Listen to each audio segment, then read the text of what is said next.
Everybody's got to start somewhere. And for Josh, it's always the bottom. Yep. Wow. All right. Let's do a show or something. Here we go. Hey, everybody. Welcome to the PC Perspective Podcast. This is episode 474, being recorded on November 1st, 2017. I'm Ryan Schrow. I'm Jeremy Hellstrom. And show notes. I'm Josh Hara. And I'm Alan Alventano. The part of Josh is being played by a stuffed version of Josh. It's, things happened, but we got him to, what do you call the people who do the stuffing of animals so that they can be... Taxidermist? There you go, taxidermy. Yeah. We took Josh to a taxidermist. And It's difficult to find one in Wyoming. I bet there's a it's lot. not. I bet there's a higher concentration of taxidermy in Wyoming to people. That's where they than there are. is in any other Fortunately, country. it's all bad just send- taxidermy. You just send all the animals. You send all the dead animals to Wyoming, and that's where they do it. Welcome to the show, everyone. We're going to talk about computer hardware. If you listen to the audio version, welcome. Video version, you can see you have a little bit of a breakdown on our rundown there about what we're going to discuss. Quick reminder here, PCPer.com/podcast. I always say this at the end. I meant to say at the beginning. If you are interested in any of the stories we talk about, the links, those are all included in our show notes at PCPer.com/podcast. You can find everything we discuss or mention or whatever. Show notes, pick of the week, all that stuff will be included there. All the subscription options and whatnot as well. We do record the show live on Wednesday nights, 10 p.m. Eastern, 7 p.m. Pacific. We are doing so right now at PCPer.com/live. You can go there. There's a chat room. You can hang out. You can watch it before we, clean it up and actually distribute it. If that's something you're into. I am also watching the World Series here. It's an exciting Game 7. I'm interested to see what happens. It's the bottom of the fifth. Houston's up 5-0. There's going to be one out here in the bottom of the fifth. So I'll keep everybody in the running. I hope that's not against. I probably would get shut down by the MLB. Is that because like a media? Unauthorized use or any kind of description right? Descriptions is against of the law. Don't say the score. It's a number above 0 to 0. That's it. Is that pretty vague? Now we're going to be taken down. All right. Thank God. If you go to PCPer.com/subscribe, you can get this little form here that basically is your way to have a gentle reminder about what we are doing and when and why. And you give us your name and your email address. I send you an email before we do our live streams, whether it be this podcast or any other random ones we do, which I think I have at least 2 lined up between now and the end of the year, maybe a third one as well. So those usually involve giving away hardware and prizes and whatnot. So worth signing up for that mailing list. We really, really only use it for that. I joke about it, but Josh does not have access to it. So we should be good. We should be good there. should. Have our Patreon campaign running, patreon.com/PCPer. This is your outlet to contribute to us on a recurring monthly basis. If you feel like that's something you would like to do, maybe you run an ad blocker, maybe you just think the content we produce is absolutely astounding. Maybe you think Josh is hilarious and his wit and humor should be... I'm stretching, Josh. I'm trying to find new patrons here. Should be rewarded, right? You can do that at patreon.com/PCPer. We really, really super appreciate it. Anybody that becomes a new patron or increases their patronage during the live stream of this, we'll have their name called out. We will mention them and thank them and all that type of good stuff. So feel free to do that during the show. In fact, we encourage it. And a couple of the things, if you're not following our YouTube channel, youtube.com/PCPer, we have posted another mailbag. It's number 15 on that list. That's 15 weeks in a row that I have talked into a microphone, much like I am doing right now. Yeah. But basically monologuing and interacting with questions from the YouTube channel and from our comments. It's pretty exciting stuff there, if I do say so myself. And then also we do the PCPer plays on a mostly regular basis. This week we played Wolfenstein 3D, which is, I believe that needs to be in that title in there, right? Because Wolfenstein is different than Wolfenstein 3D. This is 1992. It does, yeah. Well, the other one wasn't just Wolfenstein either, because it was Castle Wolfenstein. Yeah, you're right. That's true. You're right. And this, you get Return to to see me Castle get through Wolfenstein. like 8 or 9 levels of this game, and I'm going to admit, I was pretty good at it. And also, game design was bad back then. What do you mean? Like, It was state of the art back then. yes, technically I get it. Game design was all of these doors look identical. Please go to all of the doors. Yeah. I think you mean they- level design? Game design. Well, yeah, okay. sure. I believe the intro to this video is my line of "this door just opens to more doors," and that's pretty much the entirety of the gameplay of Wolfenstein 3D. Still great, still good music, still worth watching. Yeah, I didn't get many of the secrets, so I do apologize for that. But I did get all that sweet, sweet Nazi gold all to myself. So there's that. Belongs in a museum. It does. Yes, right after I sell it, it'll belong in a museum. Let's get into talking about some hardware. We're going to start with storage stuff. The Intel Optane SSD 900p. This is the consumer. You locked your computer by throwing a credit card at it. How about that? Now I got it back. Now it's back. Right. Yeah, we're good. This is the Intel Optane SSD 900p. This is the consumer version of Optane storage. We first saw Optane as a caching mechanism for hard drives and SSDs and whatnot. Yep. That came on 16 and 32 gig sticks, essentially, if you will. This is a completely different beast. This is a PCIe add-in card. Thing. So what's different about this from the previous thing? Is it really just capacity at this point? Is that like technically basically, that's the only difference? I mean, you get a little bit. So as far as your latency and your IOPS are actually more similar than you might think, especially at the lower Q depths, which is where we normally care about, right? You do get higher maximum numbers out of this because there's more of the cross-point stuff running in on more there. channels. There's and all more that stuff. channels, controller might actually be a tiny bit slower than what is on the Optane memory on the caching devices, because that's a much simpler controller on those. Because it's only talking to 16 gig or 32 gig. It's not, it's not doing all of the things that this controller is doing. But we're kind of splitting hairs on like latency, if you want to, say which one's actually faster, right? But rating on these is less than 10 microseconds typical response time. Optane memory was like 7 or 9 microseconds, which is also less than 10. True. Yeah. One of the things I think is worth pointing out here is that the bandwidth numbers, like the sustained read-write numbers here, are actually spec'd lower than like a 960 Pro. Yeah. Right? Like the 960 Pro is rated at 3.2 reads and 2.5 writes? Is that what it is? Yes. Gigs per second? Hitting those numbers is tricky. Sure. Yeah. But even Intel specs are lower than the 960 Pro, which I think might be something that people go, well, how is this so great? Why is this so... Right, exactly. Well, not even just why, but like, okay, well, congratulations until you release like a flop. Yeah, well, okay. So how do you get around that? You have to realize what the pedigree of this product is. This is the controller from the P4800X. Which is an enterprise part. Mm-hmm. The enterprise part was designed not to have blistering, sequential throughput numbers. Mm-hmm. It was designed to have the lowest possible latency. Okay. Right.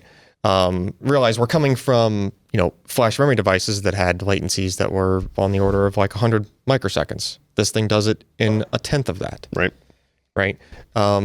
So you have to start really kind of like tuning the heck out of everything in that pipeline when you drop down to a tenth of the latency, right? Mm-hmm. Otherwise you're just losing your benefit, right? If the controller was too slow or took too long to do something or whatever, right?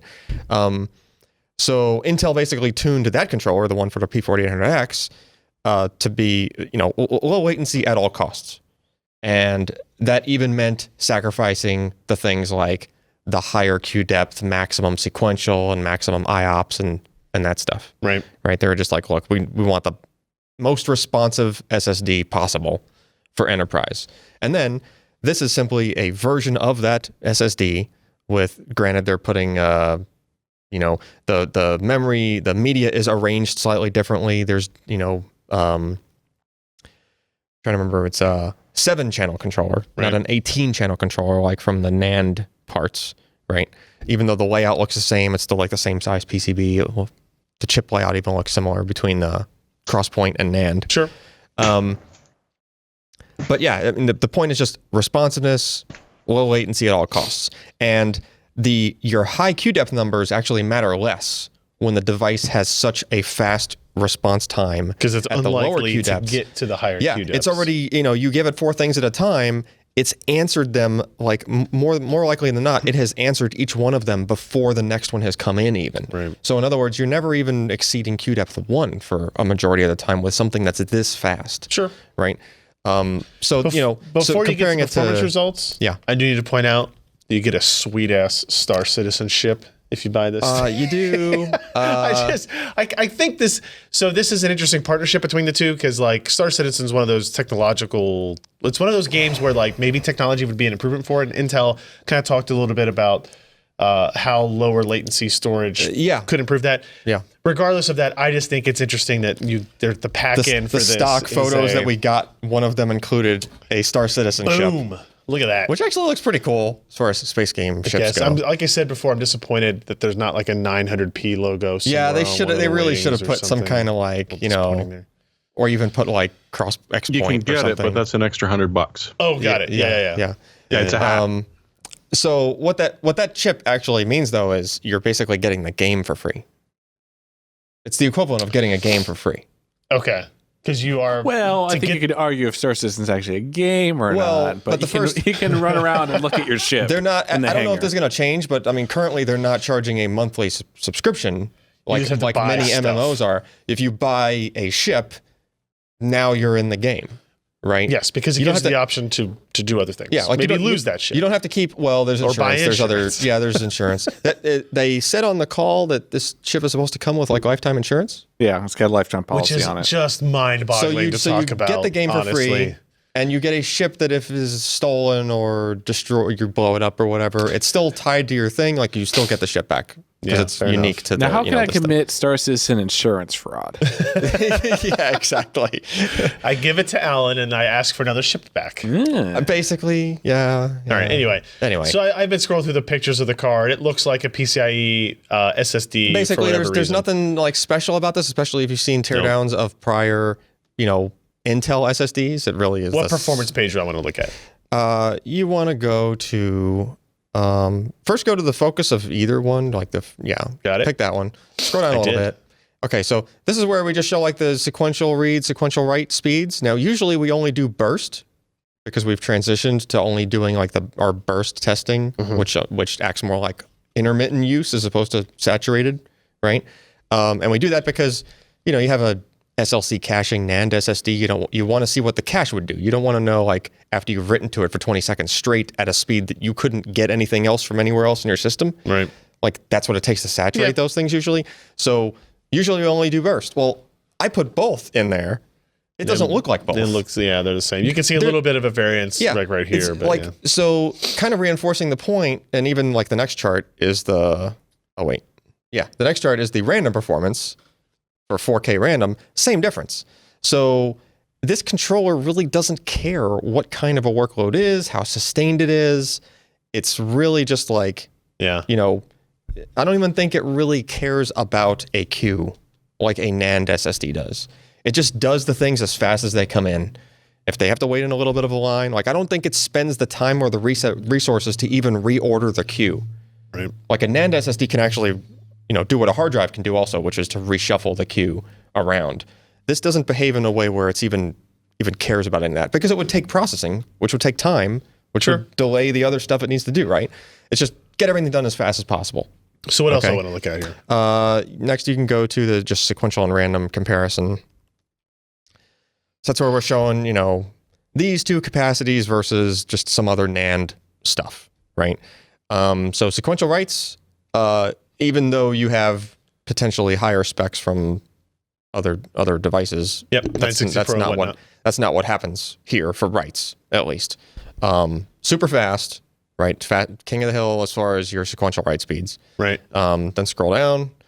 Now you get sequential reads. This is where Samsung cleans house. Specifically 960 Pro, that's the gray line. The gray line up top, the 960 Pro 512 gig is higher from QE1 all the way up to 32. Yep, it just takes the cake all the way across the board, right?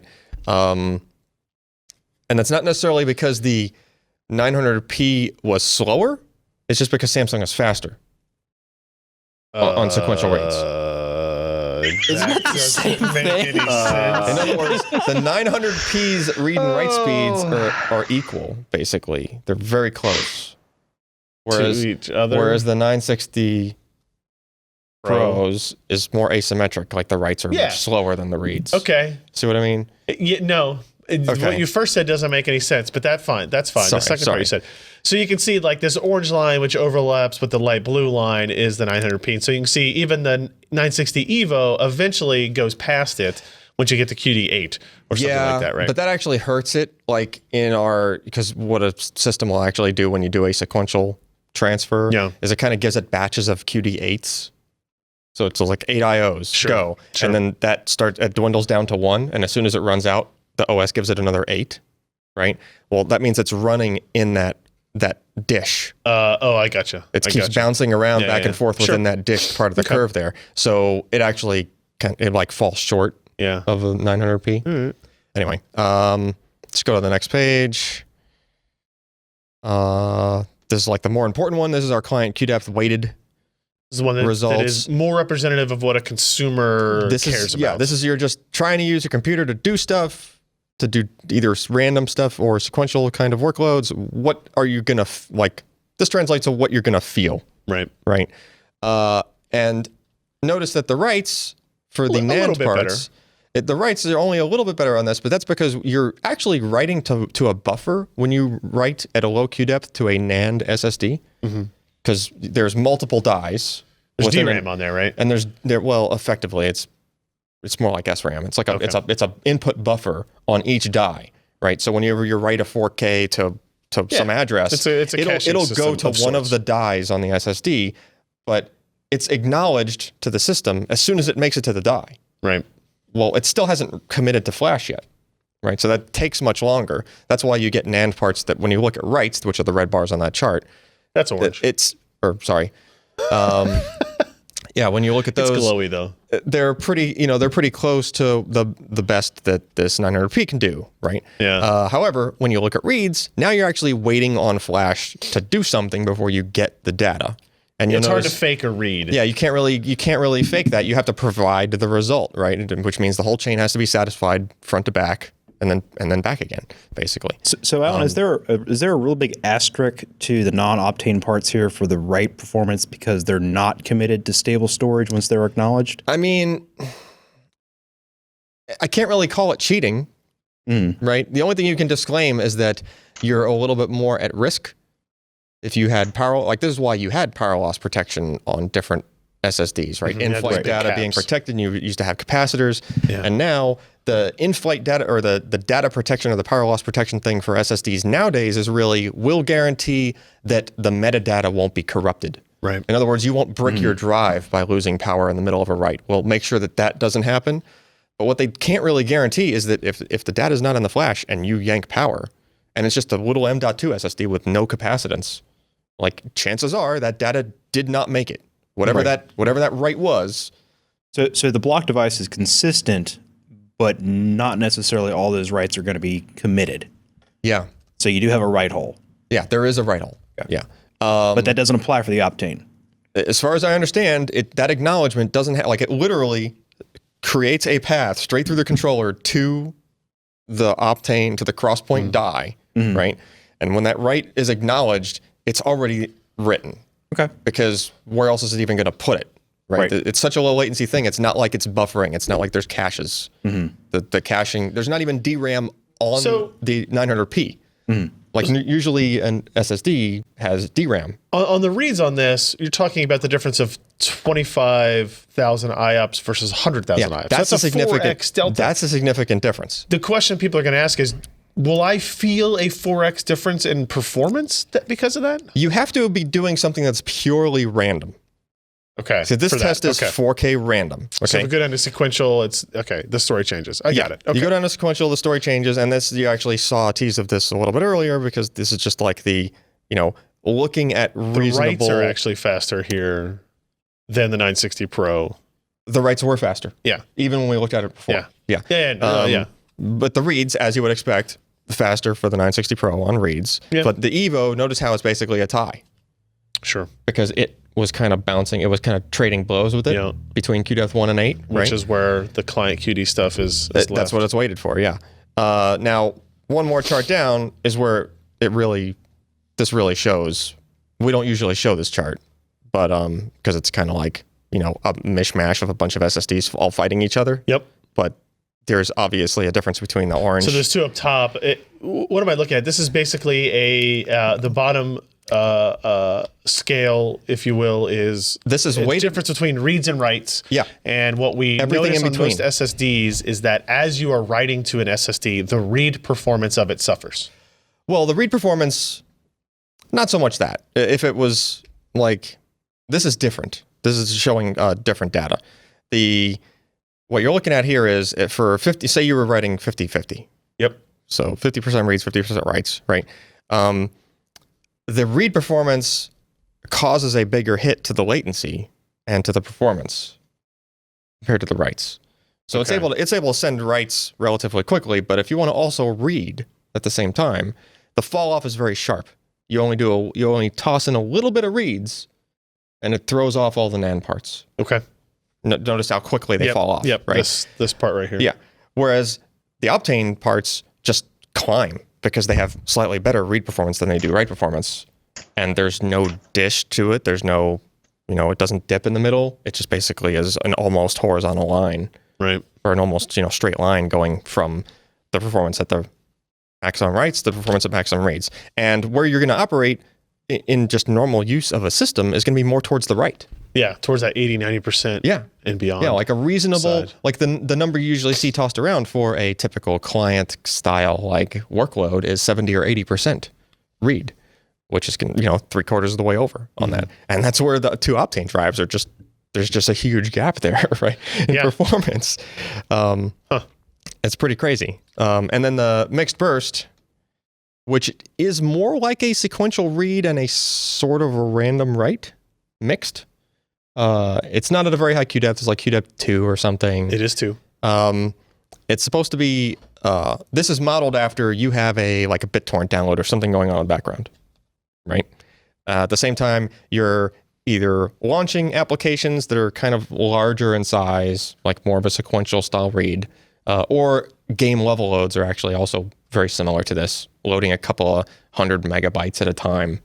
Right, that seems reasonable for a game to load textures for the next level, right? Yeah. And usually games have that stuff in packaged format, so the storage only sees really a sequential read. Okay. As soon as you added that little bit of a background write, which is the only the equivalent of like 20 megabytes per second, right? Which is nothing compared to what these things can do. That was enough for the Optane drives to climb well past the 960 Pro, right? So 960 Pro gets tripped up because its flash is busy trying to do writes. Even though it wasn't that many writes. So that impacts the read performance. And then your read service time is where it shows you, okay, this is more like what you're going to feel.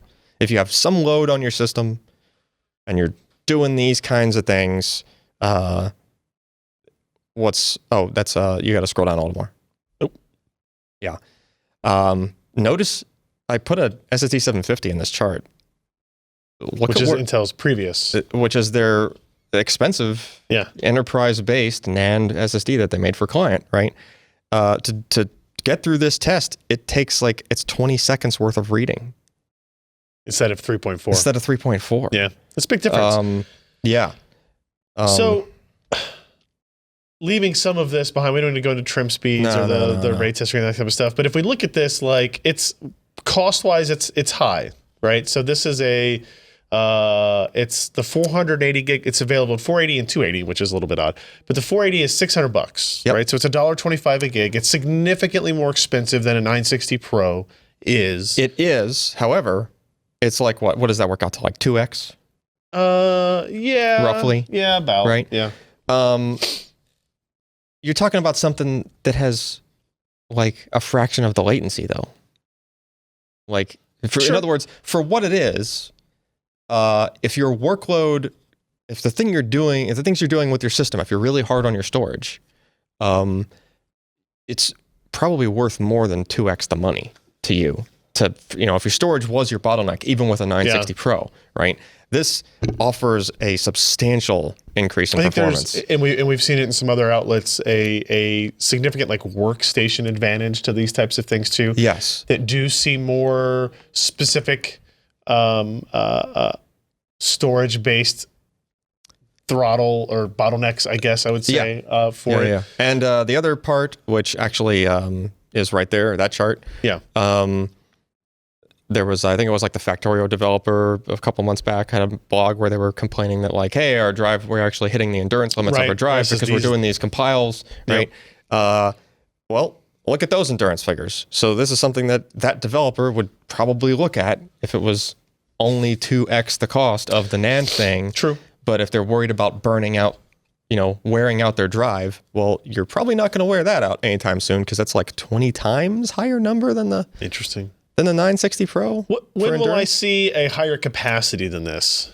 I think they plan to do like 960 and up. I think it's just a matter of, you run into that thing where that SSD would be over $1,000, and that's that kind of barrier where like it's the reason you don't see so many 4 terabyte SATA SSDs on the market and all these other people want the really high capacity, but when you just have a really high dollar amount on a computer thing. Will this make NAND SSDs 10 cents a gig? No, it might help push it down a little in the long run. But, I mean, this is not going to, it's not meant to be a replacement. Yeah, no, I know. Yeah, I'm with you. In this case, it kind of is because it's a client, like a consumer SSD, client PCI SSD, where you would potentially just have your system with only that SSD installed. Sure. All right. In that respect, it's a replacement. But, I mean, in the grand scheme of things, I could see down the road where you'd have Intel's next NAND client SSD, like if they made a successor to the 750. I wouldn't be surprised to see a die or two of Crosspoint on there, acting as a cache. It'd be interesting. Then you can go all the way out to just make a TLC drive. Don't worry about an SLC cache. Just use a Crosspoint cache. Yeah. Right. Would that? Well, we can figure that out when we get to that point. It would be better. Cheaper. It wouldn't be cheaper.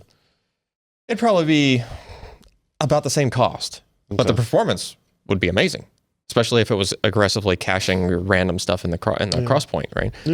But if you guys want to know more on that, Allyn's full review is still up there. Still, it will always be up there forever into infinitum at PCPer.com. Check that out. But we've talked about it for a long time, so let's move on and talk about some other stuff. Oh wait, here's editor's choice for that. It's expensive, but in terms of top level consumer performance. Hard to beat. You're getting actually not hard to beat, impossible. The IOPS and the maximum throughput specs of this product are the same as an enterprise product that Intel makes that costs 5 times as much money. Don't tell the enterprise that. Well, the enterprise part is rated even higher endurance. It's rated. Well, no, I mean it will do. But do you think it's actually going to differ? I don't know. Exactly. Yeah, isn't that basically a warranty kind of thing? Yeah, it's more along the lines of warranty. And then when you hit the max counter on the client or the enterprise side, the drive goes read only. Oh, so it's really it's a hard cut. It's supposed to go read only. When it runs out of spares, when it's at its end and it can't do anything else, if you wrote and there was more bad, then it has to do something in that case, right? So it basically is okay, now I'm read only.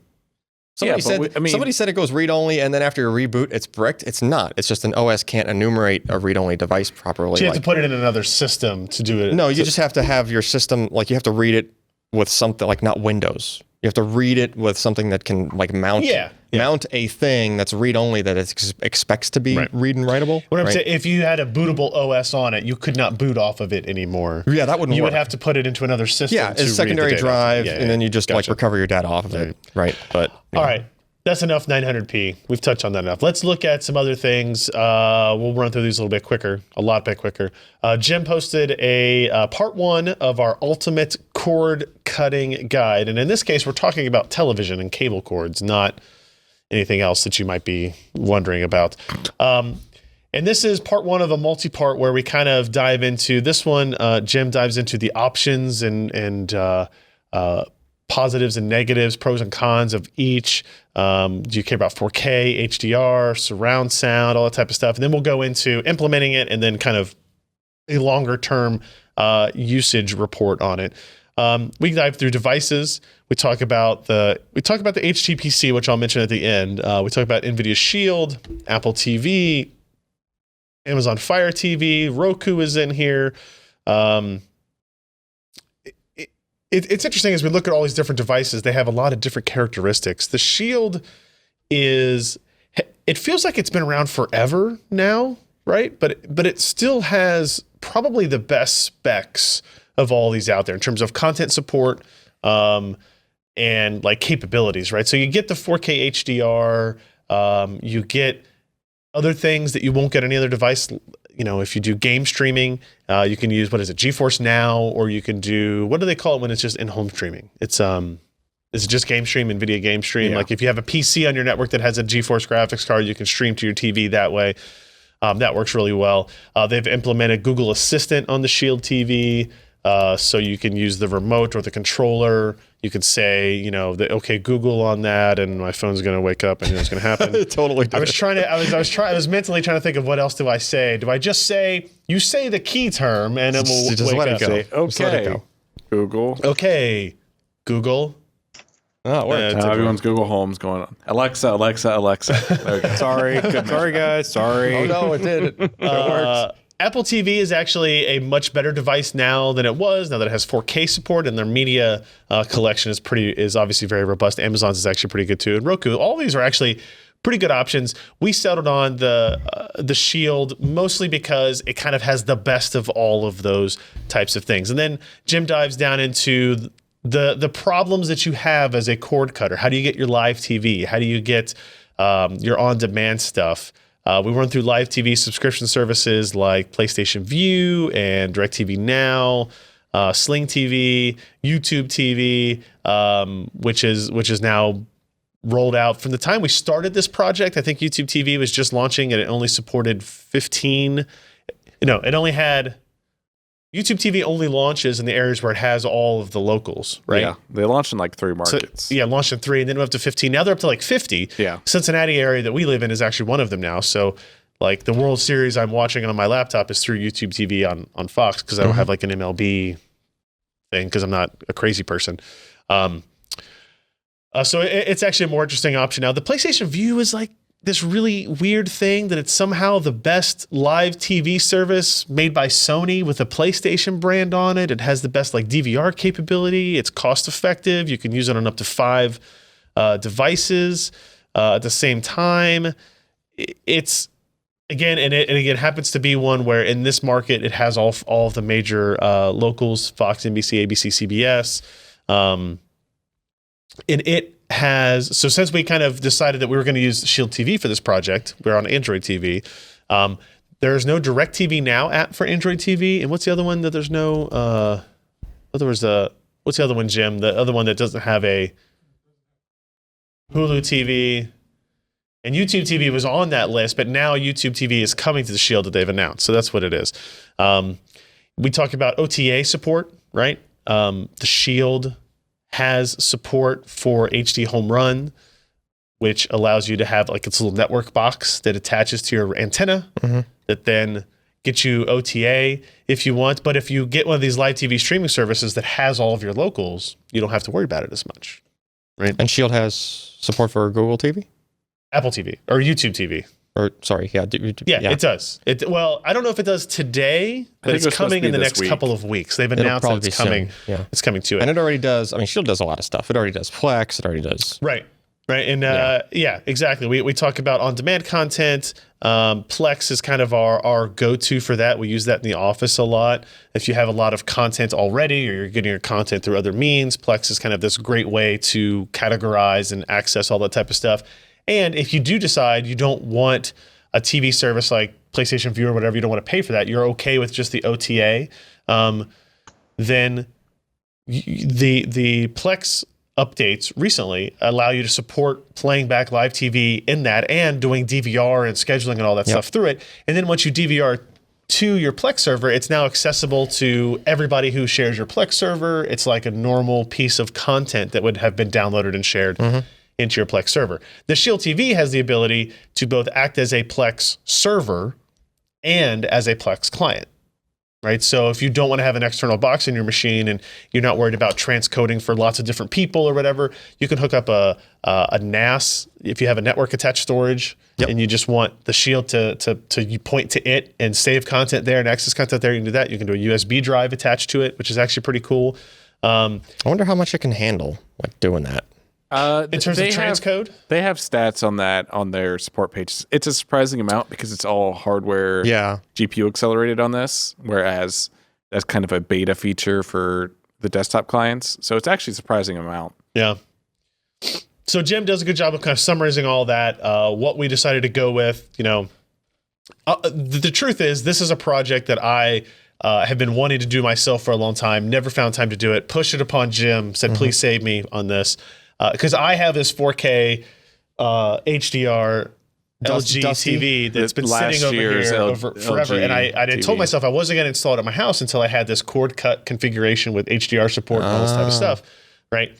And so now that we have our roadmap in place, I'm ready to start changing the furniture out at the house to support the new TV. So part 2 will be up relatively soon. This will be kind of just setting it up and configuring it, like what the logistics are of setting up an HD home run or configuring it to work with your TV. How do you verify that HDR is working? All these types of things. Where can you get HDR content from? So I'm looking forward to this. And I think this is something that every month I get my bill from Cincinnati Bell where I'm paying $140 for TV. I go, I know, damn right? it, that's another $140 I'm spending if you could have bought that TV just I've subsidized that TV out for sure. Yeah. Because of it. So that's our ultimate cord cutting guide, part 1, 2, and 3 coming eventually, sooner rather than later. We'll see. And Ken wrote up this story. Is interesting. So the 8th generation mobile quad core processor, something we've talked about many times on this show. These are the Kaby Lake Refresh, which is essentially taking a dual core, making it a quad core with hyper-threading support still inside these 15-watt thermal envelopes. We happen to have 2 of them in. We had an HP Spectre 15-inch. Was it a Spectre? Yeah. Or was it an Envy? Spectre. I can't remember anymore. It's one of those. It's an HP Spectre X360 and the Asus ZenBook 3 UX490 UA. ZenBook 3 Deluxe UX490 UA. They have the same processor, actually. The Spectre has an MX150, kind of similar specs other than that, right? One has a 4K screen and one has a 1080p screen, but 512 gig NVMe drive, Thunderbolt 3, all the type of stuff. What was our kind of takeaway from this? What was interesting, Ken? So kind of the initial thing we did is getting these products in hand. We were interested about performance, of course. So we ran through the normal suite of CPU benchmarks that we normally do that I do for my notebook reviews. Yep. We're looking at Cinebench right now. You can see an impressive gain over the dual core 7th gen parts. Yeah, so that's the ThinkPad X1 double. Score on the bottom. The orange bar is a multi-thread. Almost double in the multi-threaded test, which is about what you'd expect. And here you can see that the ZenBook 3 Deluxe is edging out a little bit. If you go to, I think Handbrake is probably the next test, you see a different story. So you see that the Spectre is way ahead of everyone. This is a test where it's in time. So the lower the bar is, the shorter the bar is, the better the score. Yeah. And you can see that the ZenBook is way closer to the dual-core laptop. So this started to get us thinking about some potential reasons for this. If you think about these 2 laptops, the ZenBook is a very, very thin and light 13-inch design, whereas the Spectre is a 15-inch design. And it's beefier. I mean, it's still to be considered a thin and light ultrabook. Considered thin and light, yeah. But the ZenBook is like the MacBook Air type form factor.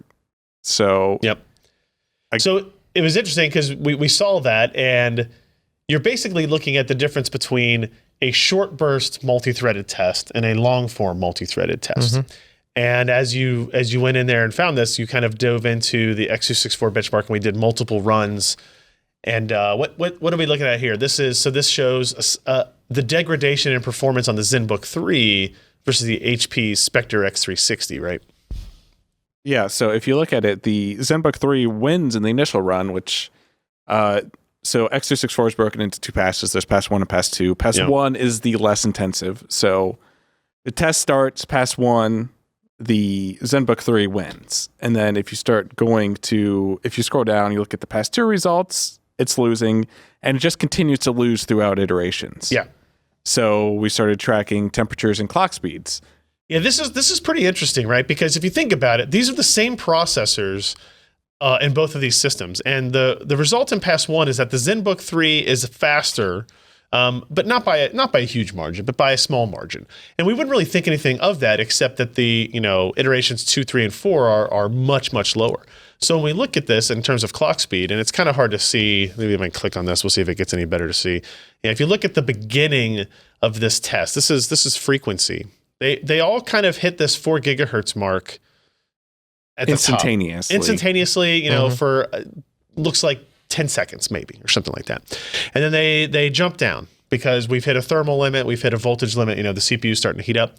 But what you'll see is the blue line that is the ZenBook is staying higher for, what do you think that is? 100 seconds, 80 seconds longer or something like that? It was something like that. Than the Spectre, right? Which is what gets it through that first pass of X264 the first time. Yeah, and if you look at the shape of this chart, you can tell Pass 1 and Pass 2 essentially. Yeah.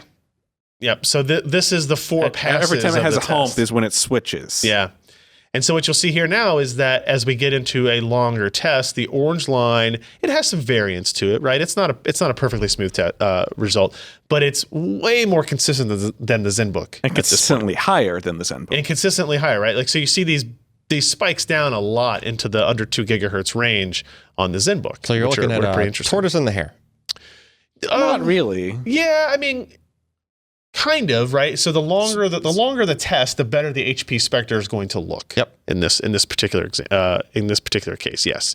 And when you look at the CPU temperature, you see the same type of thing, right? So again, the blue is the ZenBook, and it spikes up to 100C real quick, and you can see that this matches up well with the other CPU frequency data we saw, where it has to drop. I'm surprised it cycles the fans like that. Now it's this. Yeah, and it did that, and you could tell it was cycling fans. Yeah. Oh no, fans on the ZenBook stayed constant. Did they? So it's like the thermal solution was catching up, and then it was like going further. With the fans running at the same are going speed? full tilt.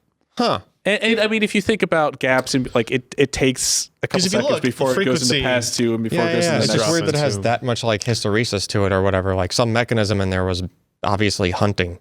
Meanwhile, the Spectre seems very consistent, right? Like it's going up a little bit, but it seems like they have that ramp down differently. If you look at CPU power in terms of watts, you'll see this as well. So actually, in that thinner, lighter form factor, the Asus is using quite a bit more power initially for that first 100 seconds, right? And then it all kind of stabilizes out, but you'll see that the blue here behind the orange, that it has to drop power draw quite a bit. And this is where you'll see the power draw matching the temperature graph that we just showed, right? So it seems like that thermal graph is not due to the actual thermal system. It's due to the wattage being cut back. Yeah. That's why the fan speed staying constant is a thing. So the moral of the story is when you're getting into form factors this drastic, notebook CPUs, just because they're the same model, aren't necessarily the same performance. And that has been expounded in the past couple of years with Intel giving such control over OEMs to configure the TDPs of these processors and how they behave. Obviously, Asus knew that they were going to run into a thermal limit with the design at full tilt, so they made the tune the processors to be way more aggressive to get things done quickly and go back to idle, which for a lot of tasks, like we didn't show it, but if you look at our PC benchmarks, it did pretty well because that's a lot of not running at 100%. It's a lot of like word processing and then close that and open video chat. Yep. So it's all about the workload you're doing. If you want to encode video, don't buy the ZenBook. Don't buy the ZenBook. Yeah. Buy the Spectre. But if you're just kind of looking for a laptop with a little bit better performance than a traditional Ultrabook and in a really nice form factor, I actually really like the ZenBook. It's a great option. Yeah. It's super interesting because the more we add cores to these types of things, the more you add GPU to it, right? As we get closer to Raven Ridge, like all these things are going to matter. Yep. When it comes out, because when you have this, like, there's no magic to the physics, right? You have 15 watts That's all you can do, right? Ask these phone guys who have been making phone chips for 2 decades about what it's like to have to deal with 2 watts and have to get all this stuff done. Sometimes you have to make these sacrifices. And I actually think Asus probably made the right decision for their form factor, right? The likelihood of somebody wanting to do long-term transcoding or very long-term CPU tasks that's not what is going to be low. That's not what that system is for. But on the other hand, honestly, by configuring it the way they did, they're able to get much better short-term burst performance, right? So I still think Asus probably made the right decision, but HP's is probably more in line with what Intel expected people to and do. I mean, with this there's platform. not necessarily anything that says that HP couldn't have done the same bursty stuff. Yeah. Right. Like, I mean, they have a better thermal solution because they have more area. They have probably bigger fans, haven't taken these laptops apart, but there's just more area to dissipate the heat. So they could have done something like that. It just didn't seem as necessary, I guess. It's pretty interesting. We have in-house now some other Acer laptops we're going to look at. We have identical Acer laptops. Identical Acer laptops, one that has a 2-core, one that has a 4-core, one that has a 4-core plus an MX150, which I think gives us a unique opportunity to kind of look at actual power, thermals, proper performance. comparisons. Yeah, it's so rare to be able to find systems, and the chances are, like, from the 7th gen to the 8th gen, they're not exactly the same internally. Like, we're going to take them apart and look, but it's as close as we're ever going to get, right? Without designing these products or going to Dell, making our own reference systems, whatever have you. So we'll see about that. Got any Ryzen's yet? No, I don't. I'm disappointed in that. It is November. We'll see. They told me like on sale dates mid-November. So I don't know if that means I'm going to get some before or we have to wait for on sale dates. But winter is coming. Yeah, we'll see. So are you going to make Ken test these outside from now on, now that the temperature is dropping? Yeah, throttle's way less outside. Over an AC duct or outside in the cold only. Just lay it in the snow, see if it throttles. That's where I do all my crypto mining. Yeah, that's where I do all my phone testing too, is over an AC duct. All right, let's run through these things quick. This has been a long time. It's Alan's fault. GTX 1070 Ti. So here's the secret. The review's launched tomorrow morning as we record this. So I really can't talk to you about my review, but they announced it last week. Well, I guess it's faster than a 1070 and slower than a 1080. Yes, but probably not by the amounts that you were thinking. Oh, okay. Right. So here's the odd thing, right? I've been writing my review, so a lot of this is just going to come out. So sorry about embargoes, whatever. The 1070 is $399. The 1080 is $499. Not a lot of space there. Yep. We're going to put a new card. Guess how much it's going to cost? And the middle one, $450. Right. Okay. So there you go. But if you look at the specs, it's surprisingly fast. Like it's only one SM unit less than a GTX 1080. Right. It has 2,432 CUDA cores compared to 2,560 of the 1080, but compared to 1920 of the 1070. So way higher on the CUDA core count. The clock speeds are actually closer to the 1080. Your texture units drop, but they're closer to 1080. You get 8 gigs of memory, but it's running at the GTX 1070 rates and speeds and all that. It's GDDR5, not 5X. It's 8 gigabits per second instead of 10. Same 256 gigabytes per second rating, but it has the 180 watt TDP rating of the 1080. Right? So it's this weird mix between them. And if you look at ratings, there's very little like peak compute rating difference between them. It's weird that the TDP is all the way at the 1080 figure. You look at it this way, what they're probably doing is a little bit of flexibility of yield. Yeah. Right. So these ones are maybe a little bit less efficient, but whatever, The other interesting Can I ask you a rather personal question? Always. Okay, scroll up a little bit. Where in the hell can I find a GTX 1070 at $349? That's a good question. The answer is nowhere. Know. Yeah, let me check this. No, not here on this side. So the price is closer to the 1080. Most of the specs are closer to the 1080. Yeah. Okay. So what would you expect performance to do? Probably closer to the 1080. Probably closer to 1080, right? Which leads to the interesting part, right? So EVGA sent us, PDF docs of all of their systems they were launching. They're going to launch 4 different 1070 Ti's. But what they're not doing this time is all the clock speeds are the same, right? They're all running at reference Founders Edition, whatever clock speeds. And the reason is, nobody will confirm this from NVIDIA or their partners, but that it's very likely that if a 1070 Ti FTW2 card came out with it pre-overclocked out of the box, it'd probably be a higher. It would perform better than a reference 1080. Yeah. And that just is like a quagmire of crap they don't want to get into, right? Yeah, it makes sense. Because they're basically releasing a product that's trying to squeeze into this space that has one purpose, which is to totally destroy and murderate the Vega cards, right? Like that's its goal. It wants to destroy the Vega 56 and the Vega 64. Price point of those, right? Like, are they matching the I think price point? technically it's supposed to be $399 and $499 as well for the Vegas. Okay. But whatever, your mileage is going to vary on that, right?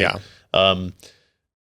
So, the term gets thrown around a lot that this is the reactionary products. Is this a reactionary product? Yeah, probably. Like they could have done this at any point. I do still have but they've never done a 70 Ti before. Right. And the timing is not coincidental, all that type of stuff. I do still have a beef with the one EVGA product where they chose to stick with their super clocked. It doesn't. We've had this discussion and you're wrong. You're wrong. It still rubs me the wrong way. You can't call. Why would you call it super clocked when it's not called super clocked? What's that say on that screen? SC. Super clocked. What's FTW stand for? For the win. Are you sure? Yeah. Sure they just didn't pick some words? No. Or some letters? They spell it out on the box.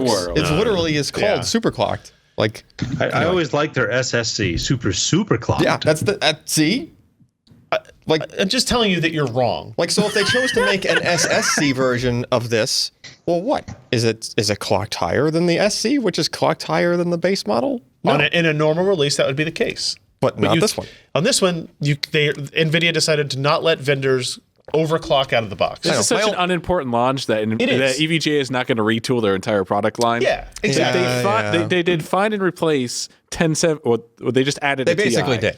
Those are the same naming conventions on all the other things, and they've done it for several generations. So why screw it up? It's just that now it doesn't correlate to any clock difference, which is correct. All it correlates to is a cooler difference. Yeah. Now at this point. All right, and a better cooler will mean you get better sustained clock speeds and all that type of stuff. And again, it's under embargo, so I can't tell you about the review. But the general story is that this is going to perform really close to a 1080 in a lot of instances. Yeah, and it all comes down to what is the availability going to be like. You didn't have to do any testing to say that. Well, I did do a lot of testing. I know, but you didn't have to say what you're saying so far. Like, yeah, but it does exactly what you think it would do. Like that should I should literally post that in the review. It should just say it's exactly what you think it is. The end. There's no pictures, no graphs, no nothing. If only Vine was still around, you could just do that and embed it. Are you going to have your Dennis Green moment?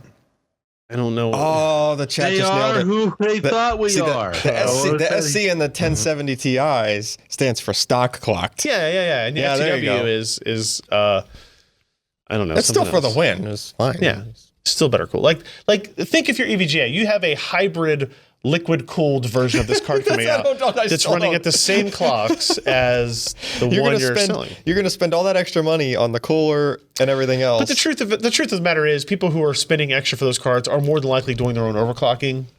And you still have, and I want to make that point. Like you still have the capability to do your own overclocking. You can still run Precision X OC, and you can do all the overclocking that way. Yeah. And in fact, the new version of XOC actually asks you when you first install it, if you have a 1070 Ti, hey, do you want to do an overclock real fast?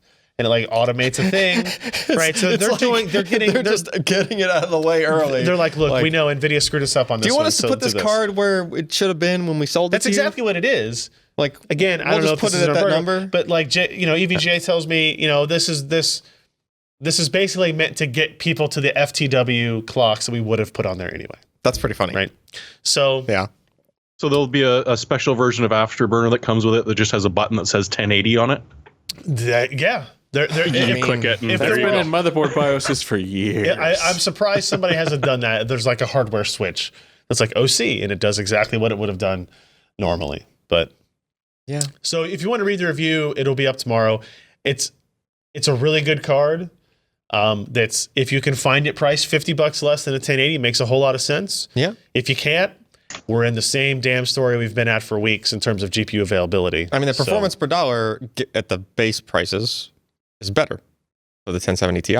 Like the performance per money. It's going to be close. I mean, there are some games where it's better or where it performs better than some other games, right? So, depending on, it really depends on if they're memory bound, right? Because the 1080 is 320 gigs a second, 1070 Ti and 1070 are 256 gigs a second. So if there's a memory bound case, then it's going to lean towards the 1080 a little bit more. Hey, more power to NVIDIA. This is clearly a middle finger to the Radeon group thing. Like, oh yeah, your Vega 56 was cool. It competed really well in these cases. Here's this, right? Drops mic. Yeah, basically. Yeah, I mean, so as long as you could buy them for the price, we'll see. And it looks like Vega cards are priced aggressively to time with this release. Mm-hmm. Not a coincidence again. Mm-hmm. The same thing happened when Vega came out. Suddenly you could find some 1070s and some 1080s for their MSRPs. So regardless, competition good, new release is good. Yeah. 1070 Ti, good card. Yep. That's the review. Probably. You don't have to show up tomorrow anymore. Sorry. All right. When I said quick, let's go through these even more quicker. Like PCIe version 4. How much faster is it, Jeremy? Almost 2. Almost 2? Almost 2. Well, overhead and such. Oh. But okay. yeah, 16 gigatransfers are just a hair under 32 gigabytes a second. So, just about twice as good. Any other dramatic changes? Supposedly, it is going to allow you to exceed 300 watts. You're still only allowed 75 watt at the slot. Yeah. Slot. So, I guess 3 6-pin connectors. It seems odd, but maybe for quadro cards and those sort of higher end cards, it could be a thing. So the thing that some people were already doing. Yeah, exactly. Yes. That was my dig. We've definitely seen this on some products. Oh, so they say 225, so I can clearly go up to 400 now. Yeah, exactly. You have to have the one power supply that can handle it. Well, no, you get 2 power supplies. Your GPU now gets a power supply. Yeah, external power brick. Exactly. Just put a power connector on the back of the GPU where the I/O is. When does this come out? When do I have all my new PCIe 4.0 cards and stuff?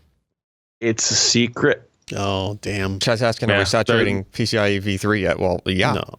Actually. Yeah, this is like revision 0.9. No, I mean, so it saturates it. It does it for very short periods of time, but it saturates it.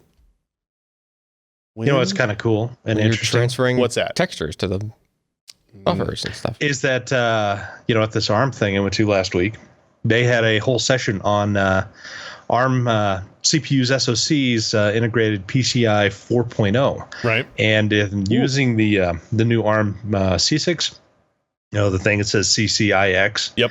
You could do cache coherency across PCIe 4.0. So they're expecting possibly 16 lanes of non-cache coherent PCI controller for server chips, as well as another 16 lanes of cache coherent. So that's how they're going to, increase the amount of cores on some of these server-based products that will utilize ARM cores.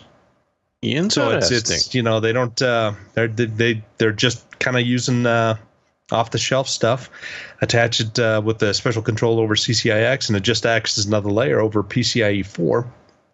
And with chips having 16 lanes at least, that's a lot of bandwidth in between these low-power server chips. So it's going to be kind of fun, interesting to see what they do with PCIe 4.0. Yeah, and I mean, there's SSDs that are running up against 4 lanes worth saturating. Yes, but only 4 lanes. Mm-hmm. But only 4 lanes. Well, the thing is, now you can stick with the 4 lanes and get double the throughbut, right? Because, lanes still equate to pin out and pin count and stuff like that when looking at processor integration and stuff. So being able to get more out of 4 lanes is still good. And M.2, M.2 will go PCIe 4.0. You're limited to 4 lanes. Like, you can't fit more pins on M.2. You can't fit anymore. Like, if you try hard enough, you probably could. I mean, maybe, but there's just not enough room. If you make them tinier. They're pretty tiny. More tiny. Well, yeah. All right, that's PCIe Gen 4. Microsoft Andromeda? What is this? That's the bad Andromeda game, isn't it? Andromeda. It really works that into everything. He tries. Every game. It actually fit that time, but All right, what is it, Jeremy? It's not the Courier. No. Because, the Courier didn't really go. It's an e-reader, but you see those little notches in the middle? 124 and 122? Folds. What the? Yes. It folds. Is it a single screen that folds? They won't tell us. So we don't know if it's two separate screens with because they don't know the a answer hinge yet. in the middle, which Depends on what technology is. It's a single screen. or if it's an actual single screen, all of a sudden this is kind of nifty. I don't know. Folding it in half like that, that's a pretty tight. Have you not paid attention to the demos that have been happening for years of that? Samsung has said they're going to productize. Flexible is different than foldable, though, which I think is what Alan's getting to. Flexible like if is you one thing. create a 180 it's degree. 180 Hey, guess what? degrees. It could be foldable like the Surface Book is foldable. Yeah, that's true. It could have if they force it to be. I don't think let you're it- gonna have if they let it have a radius. crease in the thing. Yeah, I want it to be like a piece of sheet of talking about paper it where I being- put my fingernail down and I increase the hit that crease. They're down. talking about it being roughly the same size as a phone when folded. So the idea is that this is something you can just fold up, put in your pocket, and wander around with. It's even going to have LTE capabilities from what the weeks have been saying. So it's more of a business phone that gives you enough space that you can actually lay it out and show people stuff and do things. Business. It's definitely got to be folded in half. It's just, are we going to be buying a new one every single year as the fold sort of cracks a little All bit? these pixels stopped working on this crease. Strange. That's so weird. Yeah. Oh well. And one side's a little red and one side's a little blue. I don't get it. Jeremy also posted a news piece about the MSI Aegis 3, Aegis. which is a mini ITX. It's a shield made by Zeus. Doesn't look like a shield. It looks like a PC.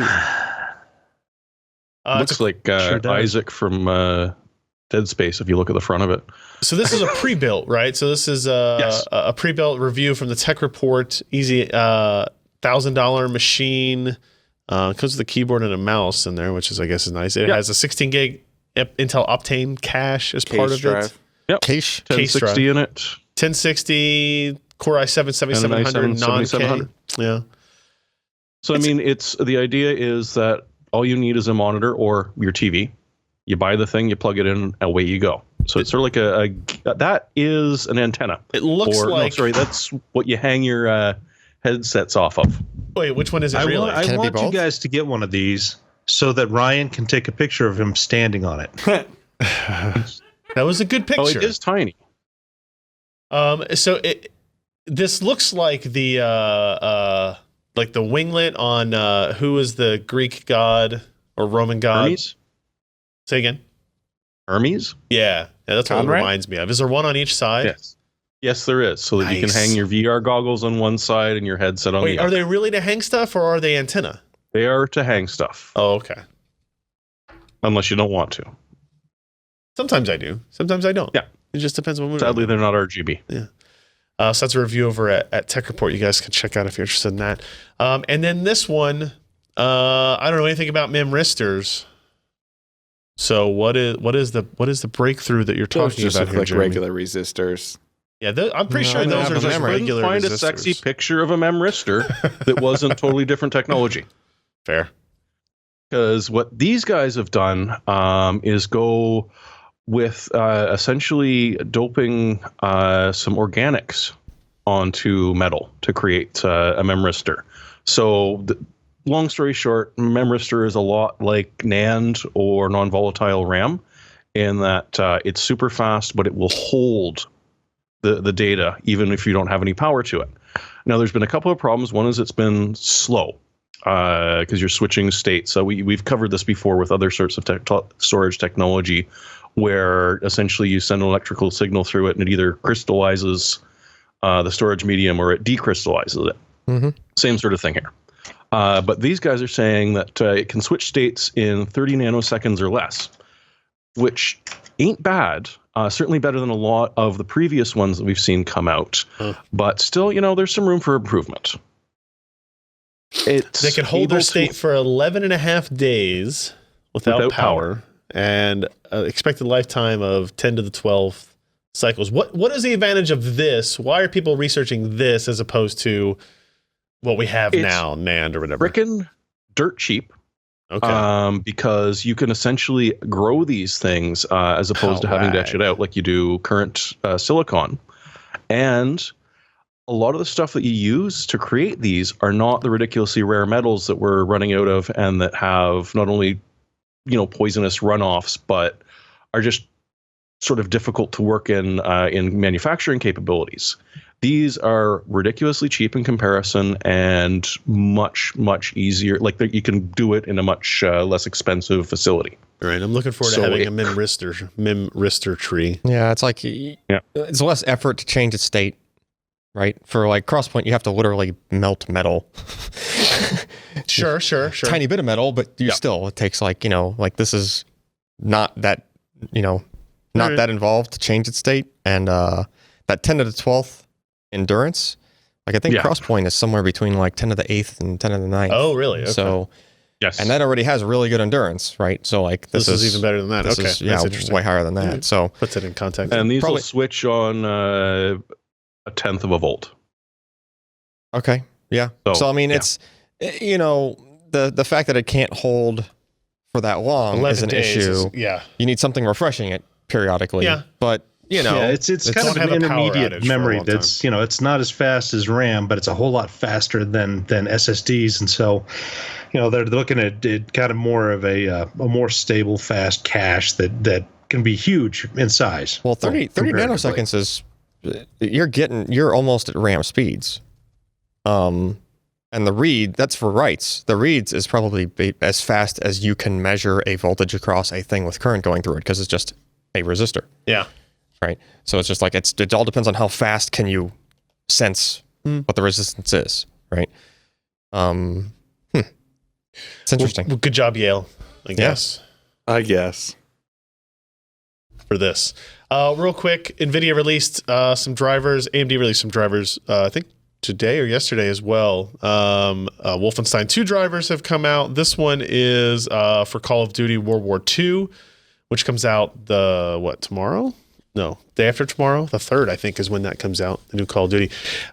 Funny story about technology and old people. I was at a restaurant with my mom, and a commercial came on for Call of Duty World War II. Now, it was a pre-rendered cutscene commercial, and me and my nephew were there, and he pointed out, he's like, "Oh, I'm gonna get that game when it comes out," or whatever. And my mom was like, she did not believe it was a game.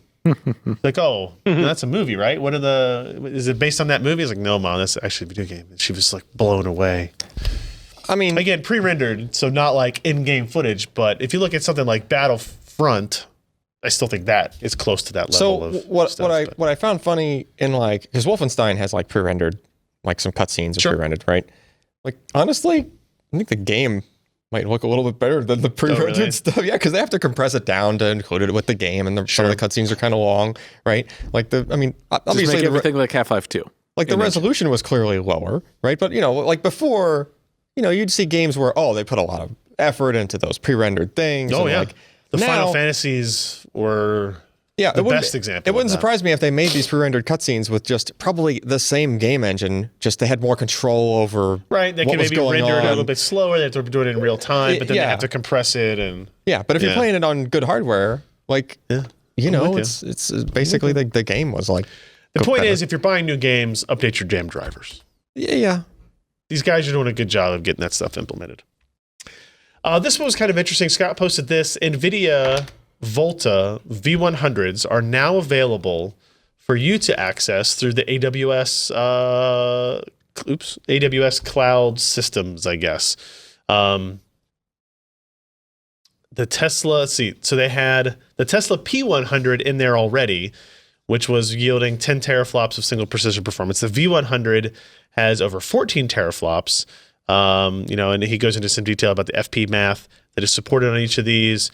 Amazon allows up to 8 of them at once with their P3 16X large instances. Has anybody looked up what those actually cost per minute? No, I forgot. Per hour? Because we could do that, like some coin mining on these guys.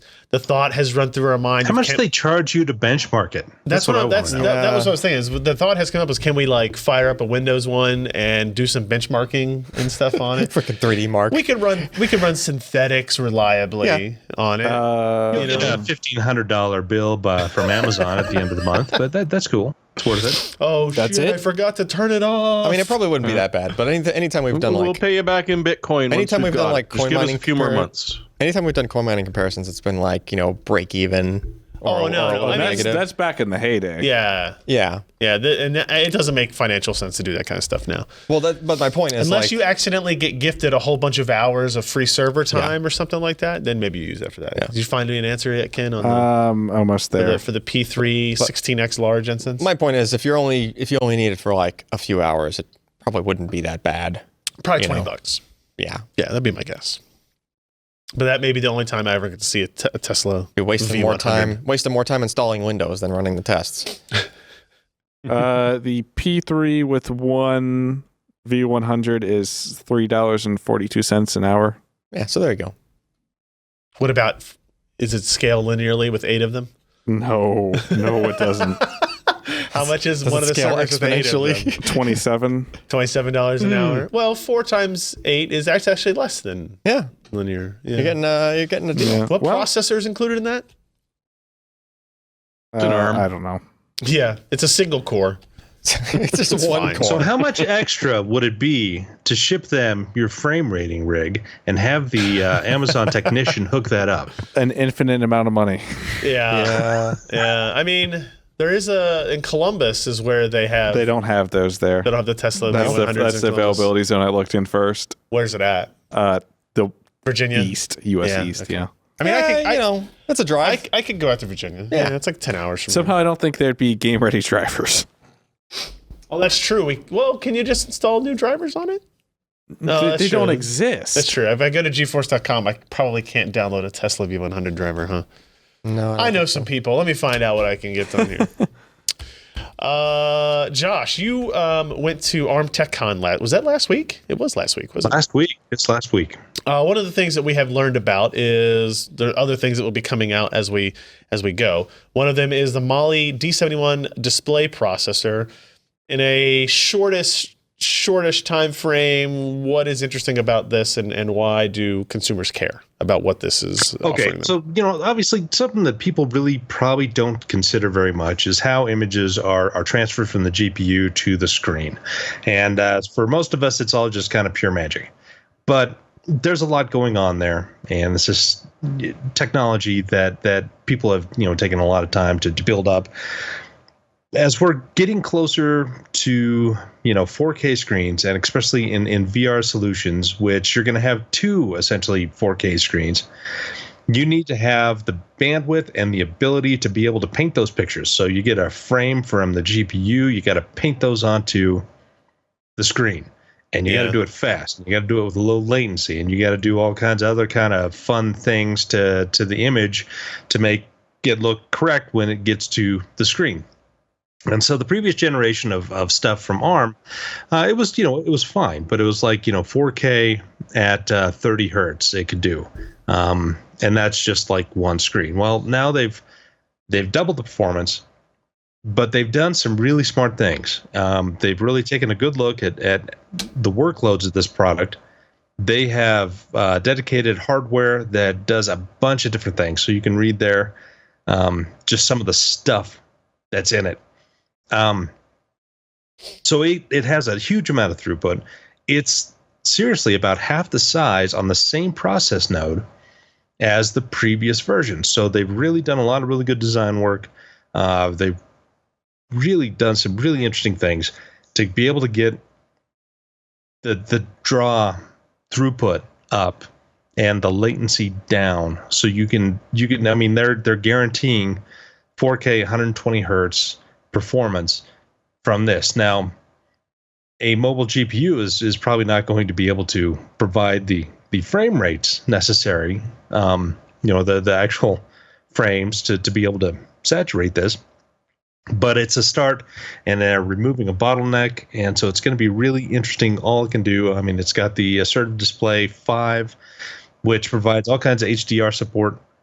It's just really interesting when you start digging down to see how much technology is in the background that you're not really paying attention to. And this is one of those things. So they released 3 parts, the D71, the MMU 600, which is the memory unit, I can't remember exactly the memory management unit. Memory management unit. And, it communicates really, really quickly with the CCIX or C6. and is tightly optimized, tightly integrated with the Mali G70 series of GPUs. You can potentially use this with other GPU products, but it would take a lot of work. And initially, they're aiming at Android and Linux driver support, but they did not rule out any kind of Windows support in the future. So it's going to be interesting to see where this comes out. This is not going to show up until 2019, no. Yeah, that's the kind of the issue with looking at a lot of these mobile technology announcements is that there's a longer productization tail than we see on a lot of other stuff. So pretty cool nonetheless. Was that fast enough for you? Yeah, no, I was impressed. It was good. And we'll have more from Josh's time at ARM TechCon coming up soon. So keep an eye out for that wonderful stuff. Last on our list, computational phase change memory. Jeremy, you posted this. I'm curious about what this is and maybe how it compares to what Allyn has written about in terms of Optane stuff. Well, in essence, it is Optane. I mean, Optane's phase change memory. Yeah. We know what that is. We know what it does. And so that's not the neat thing about this. The bizarre thing about this is that they're using phase change memory to perform simple computations with no external processor. Huh. They have, read through the article because it's a little bit beyond me, to be perfectly honest. But essentially what the example they gave is you take a sensor attached to a rain station, and as soon as it rains, it sends a signal, and your memory switches from a 0 to a 1. This is done across a large array of memory, and using a set pulse, they can actually read and tell you where rainfall patterns are. So it is basic computation without a processor, just purely memory. Yeah, makes sense. This is how I want my next relational database. Just sort of ones and zeros and phase change memory. Yeah. I mean, well, I guess it's already that but way. You don't have an external processor to be able to handle the computation. You can do it via math just from how... You're just storing the data directly to the, you're taking what would be a data input and you're not bothering to compute it. You're just basically just dumping it straight into the phase change memory. Interesting. Yeah. Interesting. It's really bizarre. It's worth the read, especially if you follow through, although it's behind the Nature paywall. So, I mean, you can't get the full paper, but there's a couple of links and a guy in the comments added a couple of others. So you can read a bit more about it. It's freaking neat. Huh. Very cool stuff. Very cool. All right, it's time to get into our hardware software picks of the week, and I don't have one. You're a loser. He says as he loser. Who looks at the things. You gonna pick your coin? No, I would not recommend that to anybody. They went out of business. Yeah, I'll let you cheat. Sure. I'll let you cheat. Since I didn't pick it. Oh yeah, 900p. $599. Well, this is the 280 gig variant. That one's a $389, I think. Yeah. Yeah. 280 is an odd number. Why 280? No, it's an even number, actually. It's just the way that... Huh? That's... Yeah, of course. That's Ken. Can I throw it at him? No. I'm serving as the comment section. We only have one of those. No, it's the way they orient the chips on the board. It's a 7-channel controller. They're trying to keep either nothing but one die packages or nothing but a group of 2 die packages. Like, so when you rearrange those, you come up with we can calculate out what the theoretical other capacities of this thing would be if we wanted to. Yeah. Hey, any chance this was originally going to be called the 9000p? No comment. Okay. I think maybe. Looks like they erased a 0 and put a p in its place. Probably. They put a sticker over it down. Is this actually for sale now? Can you buy these? Are they actually shipping for sale? I don't know if they're... I think Newegg had pre-orders. Yeah, they had pre-orders. pre-orders Up for them. I'm curious to see what the adoption is. I feel like the excitement over storage tech is something occurred to me higher than people would have thought. Or a demographic that would care about this occurred to me the other day. Okay, good, great. I was watching a speed run of a game. Yeah. And there are different load times. There are different types of speed runs, and one type of run includes all the load times. I'll just stick it on a RAM There's disk. some that you start the counter at the beginning. Yeah. So whatever. their system performance matters. And your system performance and your level load time matters. There was a guy that did a speed run of Cuphead, which was amazing to watch, by the way. Oh, I bet. Holy crap. He basically speed run Cuphead and died once. Pretty impressive. From front to back, the whole You game. died? What I've bullshit speed run? never played the Well, game, and you I think I've start died back 9 and, times. if you die, you start back. You and shouldn't whatever. die in a speed run. Well, no, Well, you're it's still, kinda- it's still yeah. young in the game's life, right? So, But the point was, like, the timer was including all the load times Yeah.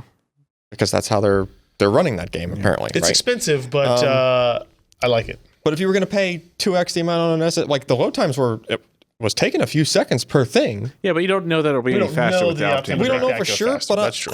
it would probably have an impact. When you're counting seconds and you're going for world records on things, As I normally do in life. well, you know, Just across most things. yeah. I think that's a very, very, very, very, very, very small demographic. The speed running Two load guys. time community. Yeah, that's true. Well, All right. Jeremy, are you first? I can be. What's your pick? Tell me A what it thing. is so I think I'm on the right page. isn't Josh supposed to be? Wait, No, Josh is not supposed to don't be follow first. why the is he rules here. before him? I in don't the know. line? This got screwed up. That's my fault. Okay, there we go. Fine. Somebody has admitted Bad it. person. Jeremy, you go Bad. first, and now we're going to rearrange Okay. the show notes later. I see. So there were some researchers that were screwing around with the usual training set of pictures for image recognition with AIs. And they figured out that on a picture with 1,024 pixels, they could switch one pixel and the damn thing couldn't tell the difference between a horse and on an automobile. This worked on 3/4 of Wow. all of the industry standard ones out there. A single bloody frickin' pixel. Well, in And their all of a defense, sudden, they are putting a white or a black pixel in there. Yeah, but I think the point is valid. Yes. Like, I see that picture of the horse with the yellow dot on its cheek, and I'm still know that's Still a a horse. you know horse. it's not a car. Yeah. Yeah. Yeah. And so cranking that, they did it with bigger ones. So like a 280,000 pixel image, they switched 273 pixels. If on a fair-sized image, your eye isn't going to pick it up like it does on this, So, right? Because they don't have to be in a single cluster. They can just be in a couple of places. So the automobile turned you'll into never an be able to tell. airplane by adding a white dot. Yeah, Literally or a black one dot. white dot. see, now this is where the doomsdayer for like self-driving cars comes in and says, if a horse walking down the street that has a big yellow mole on its face for some reason Is now a car. No. is now a Even car. better. Your camera, a pixel on your camera has now failed and it's hot. Or what if you get a speck on the lens? Or that. Yes.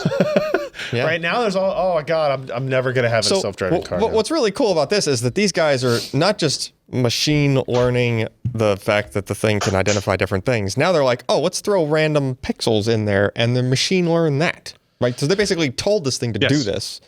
And then they walked away for a while. And they came back and went, oh, look, like this airplane turns into a dog. And No, this I car think this turns is into on a dog. the.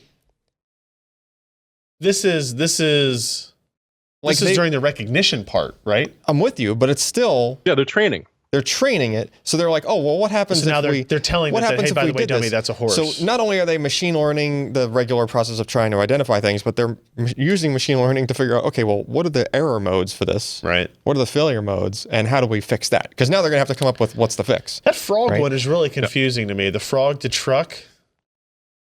Like, Even don't more get- confusing if you're I driving. don't get how the stealth bomber turns from airplane into dog with one dot where it is. behind it, yeah. I don't, Like that makes no sense to me. None of these really make sense to stupid me. computers. It's just that something in the algorithm is just like laser focused on if there's a bright dot, right? And this story should single-handedly destroy the AI machine learning stock market bubble that is out there. There you go. Certainly wounded it a bit. it And did? or make it extended because we're going to need way more GPUs to tell us that frog is not truck. I don't know. That airplane, the That's my stealth new bomber looks like a slogan. parakeet. Frog is not a truck. little bit. AI will not be complete until we know that frog is not truck. Okay. That needs to be on a shirt. 10 cents per gig. Frog is not truck. Frog does not equal truck. Yes. That seems like a Twice. pretty easy T-shirt to make Yeah. as well. Actually, and before we get to the next one, we did have only one Patreon edition here. they increased their patronage from $14.99 to $15.99 a month with the name How Are the Josh Check t-shirts coming along? Just edited their pledge. It's a good question. Well, we got a new one for you now. Now we got a new one for our designer to work into. Frog.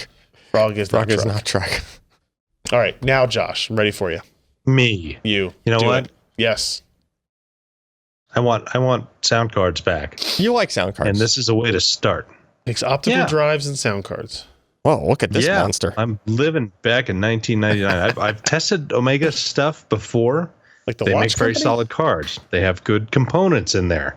It's pretty much the same chip as what Asus has for their lineup, except it's not branded their Asus V100 or whatever the hell C Media or whatever.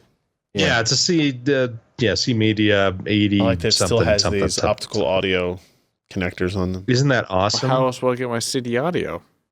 Exactly, but it's PCIe, man. So you're all there, baby. I mean, they were smart about it. They put the digital coax like closer to the motherboard, so that's where all the noise is. So it doesn't matter because it's digital, right? And then the analog stuff's further away. And plus, they got this blue thing down here, and that's pretty cool. They do. I don't know what that does, but I like it. Does this sound card require its own power connector? No. Bus powered. I like it. that's only by one. Don't think about how much power the bus now 75 does. I mean, watts. we're not back Do you get in 75 watts 1998. by one? No, not to buy one. Yeah. Really? The power connectors are all in the front section. Yeah, because that's how those PCI. by one Yeah, extenders that's can right. work. Yeah. Yeah. All the rest is just data. Yeah. Yeah. Yeah. Finally. Although Very cool. you're not supposed to draw more than 25 if it's not a GPU. Supposed to. That's why SSDs are limited to 25. It's such a stupid restriction. Even by 4? Yeah, doesn't matter. By 8? Yeah. By But by 16, you can suddenly do 75. No. Wait, what? No. You can't What do any if they SSDs over put- 25? It's not per the spec. Only GPUs are allowed to violate the original What 25 if they just watts. solder a dead Voodoo GPU to it? Yeah. I mean, honestly, I don't see anything wrong with the drawing 75 because it's using the same pins. It's like all the same stuff. It's just that the spec says only if it's a GPU is it allowed to go past 25. That's just how it is. Huh. That's like componentist. Yeah. But anyway, that's like a 5-watt card. So shut your mouth. Oh. Well, I mean, 5 watts. Well, no, what is it really for like, so it's not like a headphone amp Stage in there? watts or home watts? Don't know. Don't care. Moving on. Moving on. I'm out. Okay. Allyn. Upgraded the camera. RX10 Mark IV. I used to have a Mark III, so I took all my review pictures with and whatnot, right? God, they were amazing. But it did contrast detect focus, which was kind of a weak point of that camera because it would kind of hunt if it was in low light, and like, new cameras nowadays and SLRs and they have like phase detect.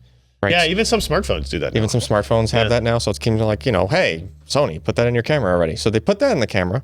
So the focus is like... You say put that in their camera like they don't have other cameras. Well... They have other cameras that have... yes. And it showed up in like the A9 Yeah. recently. Like right? the A7S II we have is kind of bad with AF. I don't think it does face detect. No, it I doesn't. think it's contrast based. I like how It's they brag pretty about bad. the the R3 on there. The R3 just launched, which means that there'll be an S... R3. Or the...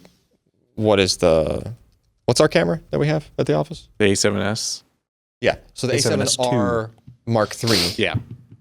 just came out. That also has phase detect pixels. So basically, they upgraded their sensor technology and they included this stuff, right? This model only has a 1-inch sensor, but that allows it to have a reasonably sized shape, non-interchangeable lens, but the lens goes from 24 to 600 millimeters, which is pretty That's crazy. the same as the last gen. Same as the last gen, right? All the lens specific stuff is the same as last gen, but the focus is super fast now, even in like poor light, doesn't matter. And they carried over not just some of the sensor technology, but some of the the processor that's in the A9, which is a very expensive camera. A9's the one that shoots continuous and doesn't black out. And it's like for sports photographers, right? That camera shoots at 20 frames per second and is able to focus in between each shot, right? This camera, since the sensor is smaller and has the same processor, shoots 24 frames per second continuous with focusing. It's crazy. It's like you're basically shooting film, right? It's not stop motion at that point. I don't need that. It does that, right? And it'll So you're saying that it is fast AF. Yeah, exactly. And anyways, and the That's a t-shirt. and the buffer, because they can only do that for so long. Picture of a camera. The SD card AF. can't keep up, right? But it'll shoot that, like if you're shooting JPEG, the buffer's like over 200 shots. 249 it says. Yeah. And then RAW is like, it's over 100. I don't know if do you have that number, but. No, it's not on that listing right there. Oh, it's not. It shoot a lot of 10-second videos. You sort of could, like, and the high speed, video, which we've used for some testing, for like response time for screens and whatnot, right? They basically doubled the buffer. So now what used to be, only 2 seconds at high quality is now like closer to 4 and stuff like that. Cool. Still going to be carrying a bandolier SD cards around. It's just like it's so now that camera has now finally evolved to the point where it's doing like all of the things, and it's all in one camera. Okay, you don't have mark to change. the time. No, I'm just saying. So in 5 years, I can trade a motherboard to you for this, right? Yeah, Josh traded a motherboard to me for something in the past. One of my previous. No, because Sony models. when the Mark V comes out in 11 months, he's going to pre-order that and have this one up for sale. The only thing that's disappointing about this is there was the RX10 Mark I and 2 were 200 millimeter f2.8 fixed, and then they came out with the 3, which is that lens, right? Goes to 600 millimeters, yeah, but if you only zoom it to 200, you're not at f2.8. You're basically at f4. Oh. So in some respects, if you preferred, more open lens, but didn't need as much zoom, now you're stuck 2 generations behind with the Mark II camera. I can't believe it. So you don't get the focus pixels, you don't get any of the other. That's just unacceptable. Or the phase detect or whatever. I'll throw it in the garbage. I wouldn't even get a refund. It's just a shame, is what I'm saying. You know what's best about this all? What's that, Josh? It's the cameras within reach. Oh, yeah. Camera that I traded Josh, Yeah, many moons ago. That one actually makes sense to be within reach. That's true. Yeah, true. Yeah, It is a camera. It's not as surprising as some of the other things you pull out of drawers. Desk drawers. Desk That's really drawers. good. Yeah. All right, everybody, that's going to be it for the show for this evening. Thank you for joining us. PCPer.com/podcast is where you can go find URLs to our links that we've discussed, RSS feeds, videos, all that crap that you need is all at PCPer.com/podcast. I have crap to write, so we will be back next time. I'm Ryan Schraub.